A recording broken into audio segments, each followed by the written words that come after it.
Hello and welcome here, everyone, for another healing story, another inspiring story. Today we've got Nicole Eason-Melvin. So I'm so excited to hear your story and what's where you were at in your life and what's been happening and how you've been feeling and perhaps share a little bit some of the insights or tips that you have and how you turned your life around that you have what you have today. So I'm very excited for you to share too. What are you doing today with your nonprofit organization too? So perhaps if you could start where you were at the beginning and what turned around for you, because this is a very powerful story. I think a lot of people can connect with your story. Sure. Yeah. Absolutely. So I always say it started when I was 3. One of my first memories is actually my foster mother telling me that my biological mother was not able to take care of me. She was a crack mom. She was addicted to crack whenever she had me and my sister.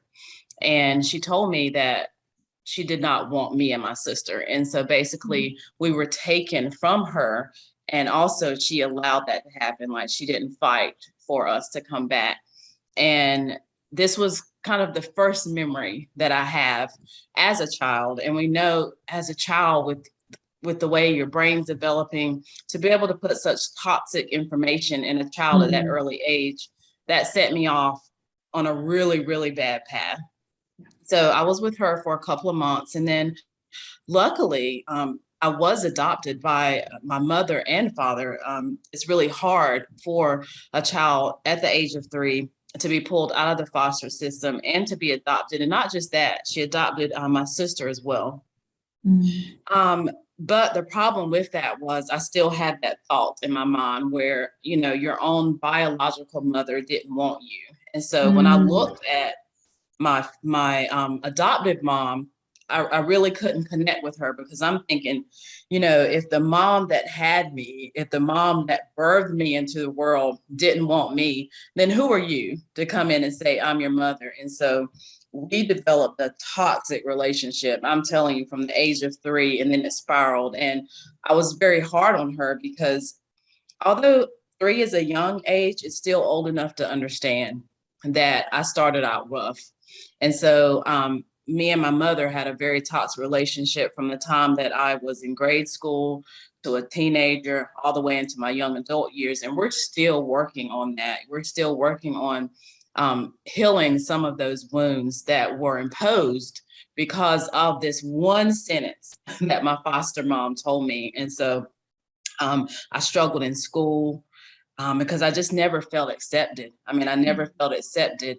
I mean, you've got a child in the world that's thinking that nobody wants her. So when I went to school, I'm thinking, okay, the teachers must not like me. I imposed what I felt on the world. And so I felt like the world was seeing me also as this foster child that nobody wanted. And that's how I lived.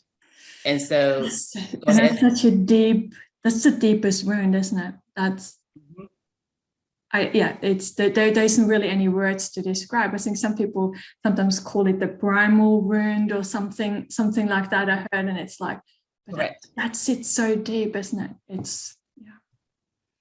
It cut very deep. Identity around this, like you said, if my aunt doesn't want me, it's like, that's so sad. Correct. Yeah.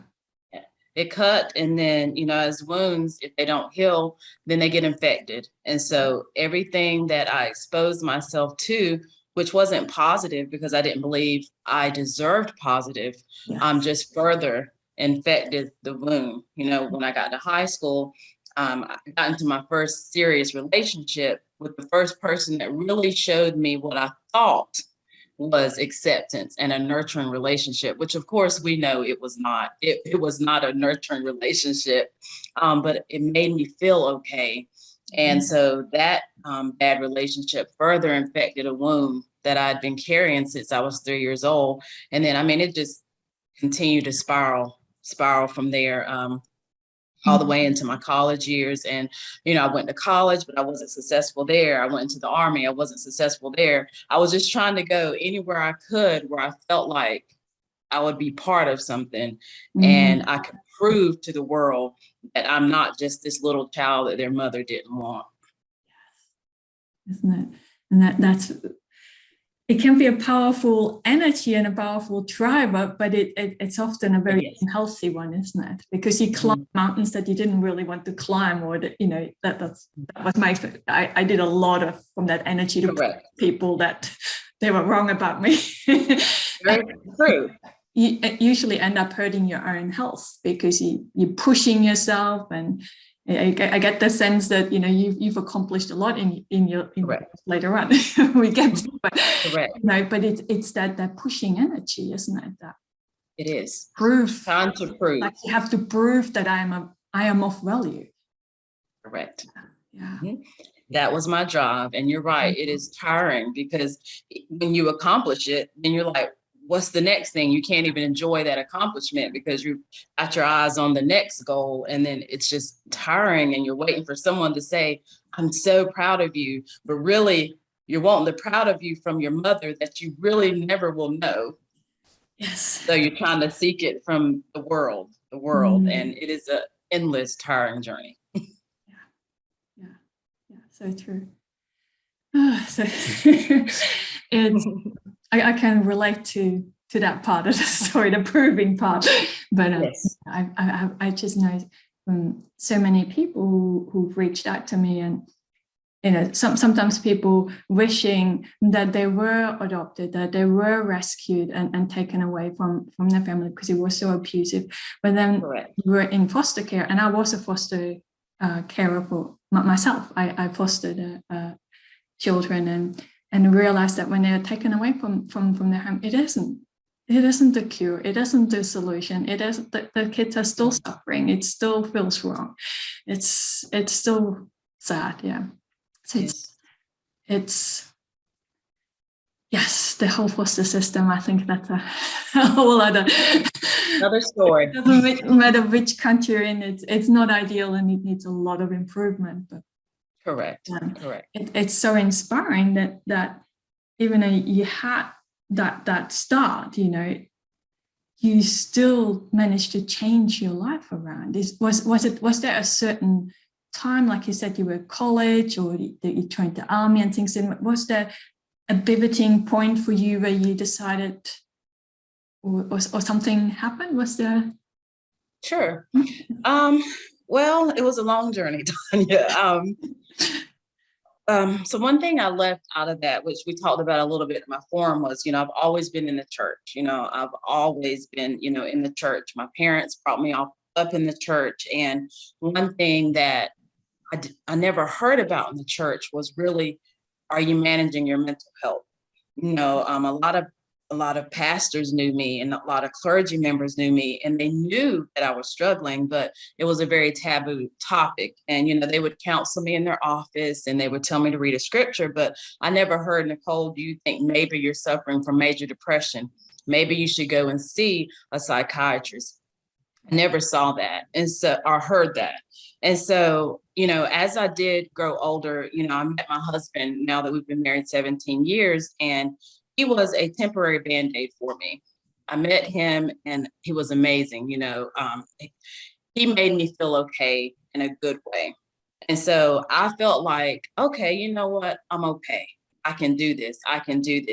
But I say a temporary Band-Aid because I had a life wound, and I was trying to cover that with a temporary Band-Aid, which I called him.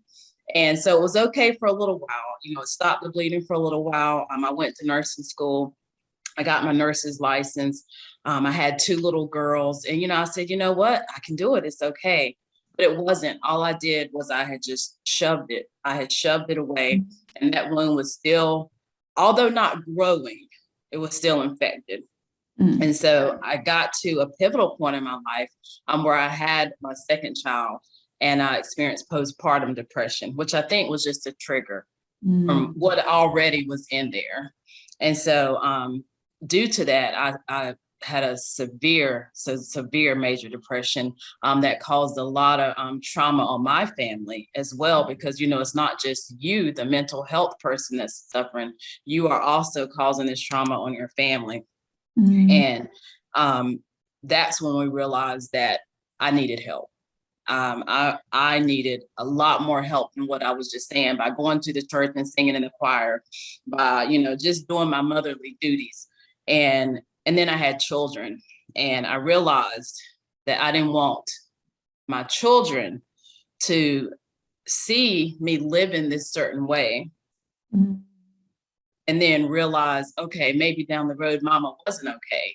I felt like I was going to teach them that it was okay to just put on the smile and be okay. And so I decided that, okay, you know what, it's time to get some help. And I went outside the church and I went and saw a psychiatrist. And the sad part about it is she put me on a wonderful medication. Mm-hmm. I'll never forget, it was Celexa. And great medication. I felt the best I'd felt in years. And then when I got pregnant, she stopped me cold turkey. This stopped me cold turkey. And that sent me, which wasn't my fault, but because she did it cold turkey, my body reacted in such a negative way that I went farther down the rabbit hole, because I know it's a chemical imbalance in your brain. And so here again, someone that I had trusted with my mental health, someone that I had trusted with my family, because I was going there to be a better mother, to be a better person. She did a very bad job on managing my mental health and my medication. And I ended up actually having to have an inpatient hospital stay because of her. Yes. I mean, that's so huge. Go ahead. Anyone listening, don't ever go off cold turkey of any that I don't know why sometimes people think it's a mental health medication is different. You got, the slower you taper it off, the better, because your system can have a reaction. It's a medication. If you go cold turkey, it creates another imbalance, isn't it? And it does. You feel even worse. Yeah. And so I couldn't manage. From when I used to could at least manage my emotions, I couldn't even manage it because of the downfall from just coming off of it, the Celexa. Yeah, and it's withdrawals. There's withdrawal symptoms from your body. Yes. Any chemical that you're taking away, any medication. Yeah. It's correct. Yeah. Yes. And so then I ended up in inpatient. And so you said the pivotal point. So this was the pivot here. When I got into this inpatient, they had a program at UNC for women. Yeah. And I met this psychiatrist and a nurse, and they told me, you are not your diagnosis. You are not your diagnosis. You are Nicole Eason-Melvin. You are a mother. You are everything that I was, but you are not major depression. And that right there, to this day, I wish I knew I could find the nurse. I think she's an angel. But that was a pivoting point in my life for someone to say I was not what was debilitating me. I was not. Because every time, you see somebody, oh, that's so-and-so, they deal with major depression. That's so-and-so, she's a schizophrenic. Yes. That's Nicole. She's got major depression. Yes, it is. Yeah. You are so much more than that. That is so beautiful. And that is so true. I wish more doctors would actually point that out to people. It changed my life. Not your diagnosis. Wow. Yeah. This is good. Thank you for sharing that. It's absolutely that they are. It's interesting. That's why I always believe that there is something bigger out there. It doesn't matter what kind of God or who you believe to, but that a person shows up in your life, right in your darkest moment, and just says that one sentence, exactly what you needed to hear in that moment. That always that those moments actually put my face back, because for a long time I was really struggling with, is there really love? Is there something out there or not? Because how can my life be so difficult? But those moments, I think, that's beautiful. Yeah. I still look back on it, and I know God sent her to me, because just the words she said, and she sat down with me, and she just made me feel okay. And most doctors and psychiatrists, they don't do that.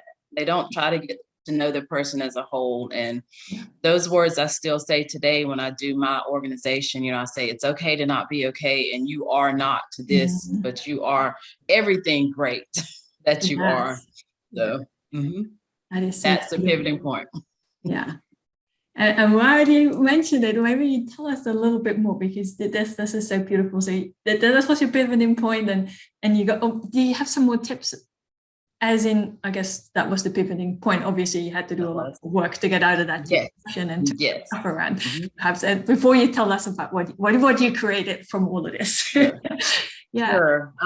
Well, very interesting you said that, because that is a pivot. But once you pivot, the building, the digging back up from where you dug down is very, very hard, because I had to first forgive myself, because I had put my husband through so much, and my family through so much. So forgiving yourself is number one, and saying, it's okay. It's okay that you went through this. I wasn't the foster mom that told me I wasn't wanted. I had to go back and remind myself, hey, there was a seed planted in you when you were young. And the way that seed manifested is what turned you into who you are. So I first forgave myself for that, because before you can reach out and heal relationships, before you can do anything, you have to forgive yourself. So I did that. And then I went back I started my counseling. I started medication. Medication was a key point. And research myself, because I looked back into the Celexa that I took, and I didn't just take the first thing this time that my psychiatrist prescribed to me. As much as we want to trust doctors, we have to advocate for ourselves. And so they prescribed it. I said, that's a great idea. Let me go home. Let me research it. And then I'm going to come back to you.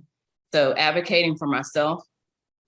And then doing the other things outside of that, like, physical fitness, things like that, yoga, anything, trying to eat better, anything that actually help with your physical, because we know physical and mental are related as well. Try to engage in those, and then just moving forward from there. Like we talked about on the forum, I had to have a bucket of things, because some days were still bad days. It didn't mean that it just went away. No. But on those bad days, I had my medication, and then, okay, my medication today is not just working. What can I pull from my resources today to make this day okay and get through it? Yeah, so true, so true. I just did a video on that too. You called it a bucket. I always said the toolbox. What's in your toolbox? Yep, when I have a lot of things, when I have a very rich toolbox, I can keep adding to it. It's a lifelong thing. It's like you said, it's a journey. And I think also the healing, everything is a journey. And I think you have that in your organization as well. It's not a destination, isn't it? It's yes, the journey, one day at a time. Yeah, one day at a time, and we collect resources, and always, I would say, being open. It's like, oh, does that feel right or not to me? I don't know, but am I willing to try it out? It's like, I put it for the longest time. I think I don't know. My mind quickly goes into catastrophizing, and things go really wrong. It's like, no, we haven't even tried it yet. That's me. It's not going to go this way. But even trying yoga or something like that, I would have a vision of making a real fool out of myself with yoga. Yes. Come on. I'm like that too. Just imagine the worst before you can do it. I understand. Yeah. It's and it's even those moments when we have that, I would say that's an opportunity to sprinkle some kindness to you. It's an opportunity for you to practice self-compassion every time those kind of catastrophizing stories come up, isn't it? Absolutely. It's you trying to protect yourself. Yeah. Oh, absolutely. Yeah. Did you want to tell us a little bit more about that, or not just a forum that you created, but you actually not just turned your life around, you created a non-profit organization around this to really advocate and create some awareness about mental health and physical health. So I think that it's so inspiring. I'm so excited about that. Sure. Tell us a little bit about that too. Sure. Well, that also was part of the pivoting point. Once I started getting better, then I just started assessing the situation and kind of trying to see everything that went wrong per se. And again, the big part of that was the church, because the church is supposed to be a place of healing. It's supposed to be a place of forgiveness. But I didn't really feel that from the church. I just felt like, I attended service, I got a word, we went up for prayer, people lay hands on you, get some oil, and then you just repeat. It's a cycle. And so I realized that there was a gap. There was a gap between the church community and the community, the mental health community. It's a very taboo topic in the church. A lot of times people will just say, pray about it, or go read a scripture about it, go drink some tea, anything besides go out and actually get some help. And so I decided that I would develop an organization that was, one, focused on mental health, but one of the main initiatives of the organization was to bridge the gap between the church and the mental health community. And by doing that, I wanted people to start talking about it. First of all, talking about it in the church, saying mental health is real. A lot of people in the church say, no, it's not real, especially when things like ADHD or depression and things like that. They'll say it's not real. They'll first of all say the child is just ill-behaved. Okay, we do have ill-behaved children, but there's a lot of children that actually do have true ADHD that's related to chemical imbalances in their head. And so instead of getting them the help they need, they end up punishing them, or they end up separating them. And what that does is that actually draws you away from the church, because the people that are supposed to be covering you and protecting you are punishing you for something that you can't control. And then unfortunately, then these same children with ADHD grow up to be adults with ADHD. And then that presents a whole nother series of problems, because they're parents. And then you can see how the vicious cycle just continues and continues, all because we wouldn't have the conversation.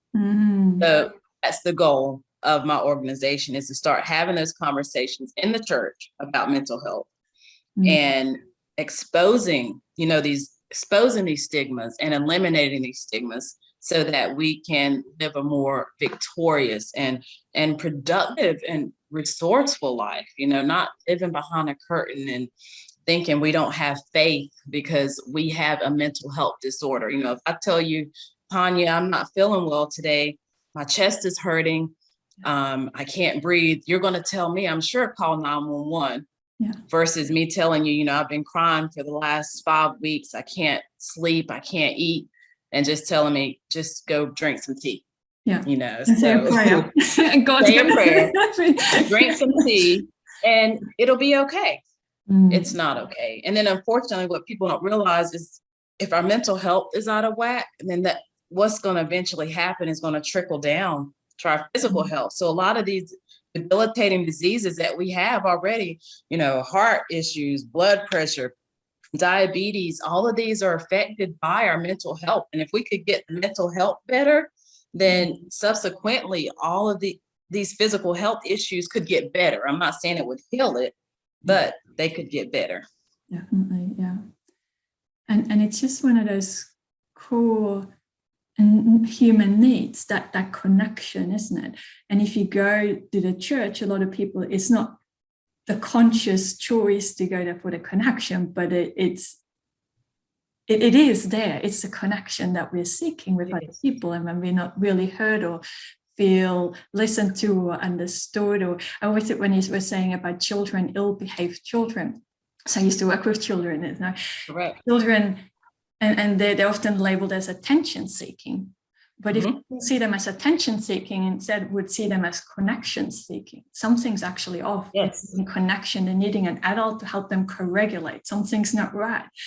And if we're taking that pause and actually be with them, just that those connections can shift so much for people, not just children, it goes on for adults too.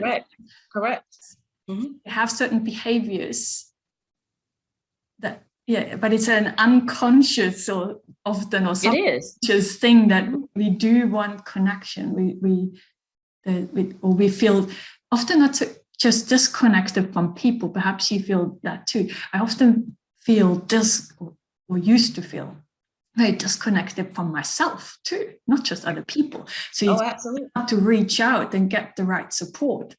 Like even if you're in a community like a church where there is caring people there, if you're so disconnected from yourself, it's like you don't even know how to reach out for support. Correct. And start that conversation about mental health. Isn't it? Correct. People lack the words for it. So They do. Yeah. Correct. Yes. So because I liked it how you have the four pillars. So I have the notes there because I didn't want to mess them up because it's such a nice acronym. The HEAL, the and awareness. The HEAL is like an acronym. Each letter stands for. You call it a stage or phase or what?